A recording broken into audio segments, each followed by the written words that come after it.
How to go from being an anxious, agitated, frustrated woman to a high value woman. Now, I don't mean that there is a woman in the world who should be valued in a low way, but a high value woman is a one who recognizes her true value. And this video is titled as, do you get anxious when he does not respond to you on time? Or are you the one who's writing long paragraphs when you're getting one word answers or you're getting delayed replies? So you're writing the paragraphs, deleting the messages, and then you're again thinking that I am so desperate and why is this person not talking to me? Did I do something wrong? Is this relationship also going to end? And there is so much of a fear of abandonment. There is so much of fear that did I do something wrong? Or there is this constant criticism towards the other person that this person is so bad, I'm not getting the kind of love and attention I want in my relationships. So if you are at this point, you need to understand that this is happening out of a lot of emotional emptiness. And if this continues, the pattern just invites more and more toxic relationships in your life.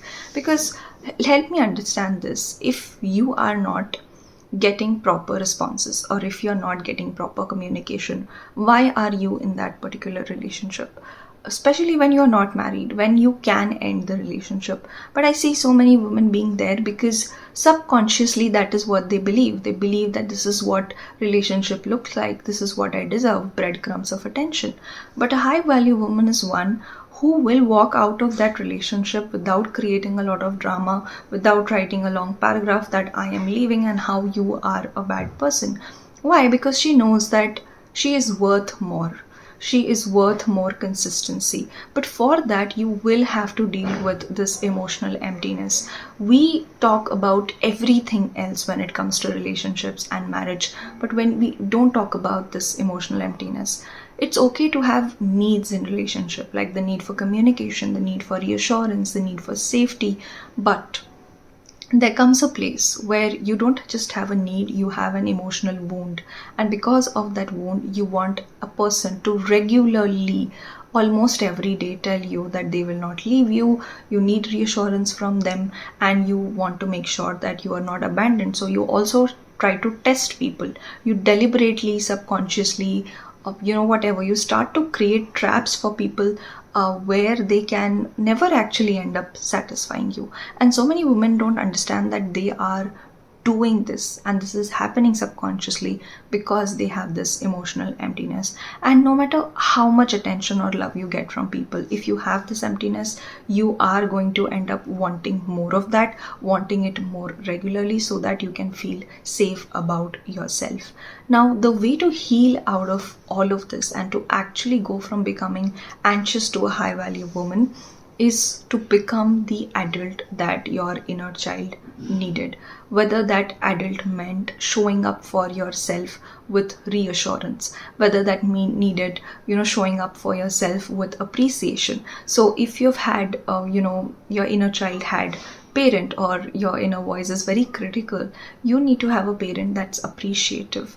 Your inner child is scared that people will leave me or I'll be alone again, then you need to reassure your inner child by saying that I am always there for you. So you can do it in couple of ways. Or if you have a lot of self neglect, like you don't eat on time, you don't drink water on time, you don't wear good clothes, you don't keep yourself dressed up like a beautiful diva, all of it, then you need to start taking care of yourself, because that is the adult that you needed, that kept you nicely, that nourished you, because that is how you make yourself feel special. So there are a couple of things that you can do in your practical life to make this shift happen, and do it just for 90 days and see how amazingly your life, your relationships change. Also, you'll end up start making more money more easily, because that is how you actually activate your magnetism. If you don't know how to do all of these things, you can go to the description box, book a call with me, where you can also do it together through my one-on-one coaching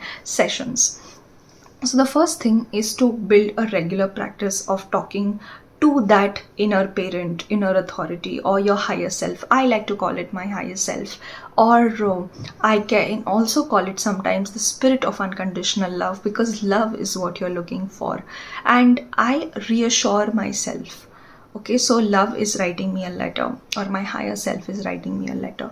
I reassure myself, I give myself the kind of appreciation I want, I give myself the reassurance that I want, that I am always, always going to be there with you, whether you do the right thing, whether you do the wrong thing, whether you are a mess or you are this beautiful girl, whatever you are, I'm always going to be there with you. I'm not going to abandon you, or I'm not going to neglect you. I'm not going to call you a bad person for making mistakes. So you can write it in these ways, and it is a very, very powerful practice to do.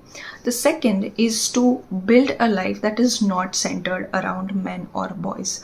Now this is something that a lot of girls don't understand, especially even the women who are feminist don't understand, that sometimes they have also kept the center of their life as guys. They're trying to become, they are, even I'm a feminist, but they're trying to just do certain things because they don't want to be womanly, so they try to do something that's more manly. Now when you actually decenter all of this validation from society, you decenter men from your life. I'm not saying it's wrong to have or good men in your life. It's actually a very good thing to have good men in your life. You want to have good men in your life, but not putting them in the center of your life and not building your life around that, but actually placing your happiness, your purpose, whatever it is, at the center of your life, and then placing everything else around that. So because you've placed your happiness at the center of your life, you're more likely to attract a partner who will support that. To give that example, I had a client who's a classical dancer, and she came to me saying that, Tutuja, I want to post, but I have a fear that if I start posting videos, I will be rejected by my marriage prospect, and they would think that, I'm not a good girl. And I said, what is there about your dance that makes you a bad girl? And she was a classical dancer, and usually those are very devotional songs, and she is so elegant. She's anything but vulgar. And she was scared that somebody is going to reject her for being herself. This is what I call by centering men in your life. When you decenter them, you're posting your dance videos, you're posting your videos, a guy who has a problem with it will naturally stay away from that particular thing. And do you want to be with a guy who has a problem with your dancing? But she's like, no, once I am married, I can convince him that I want to dance and all of it. Like, why do you want the permission from him? Better build a life around your passion because you're devoted to your dance, and then find somebody who respects that, who respects your particular choice. This is what we call as decentering men, and that's how you actually get the guys who will be supportive in your life. So you need to decenter them. The next is giving time to your hobbies, giving time to the things that you always wanted, because a woman who is fulfilled by herself is the most magnetic thing in the world. Okay, a woman is not looking for people's validation. A woman who is, and this not attraction is not something that I'm talking about that you see in Bollywood movies, but when I say magnetic, it is opportunity, money, good relationships coming to you naturally, you becoming a magnet of these things. So this is how you exactly become a high value woman. And if you need to do your processing before you step into these processes and you want to make it happen for yourself, you don't have to do it alone. You can go to the description box, book a call with me, and we can make this transformation happen for you together. See you in the next video. Subscribe to my YouTube channel if you liked what you see.